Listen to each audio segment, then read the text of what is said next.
दुनिया के कई देशों में कोरोना फिर से लौट आया। यह चिंता की बात है, लेकिन एक हम हैं।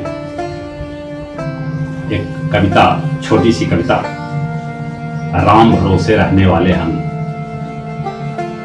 दुनिया के कई देशों में फिर से कोरोना अपने सिमटे हाथ पांव फैलाने लगा है।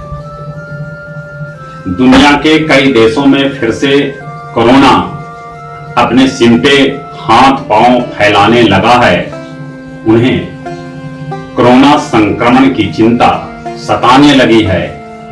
एक हम हैं राम भरोसे रहने वाले, कि एक हम हैं राम भरोसे रहने वाले देश के वासी। हमें तो कोरोना से अधिक चिंता अयोध्या में भव्य राम मंदिर बनवाने की है।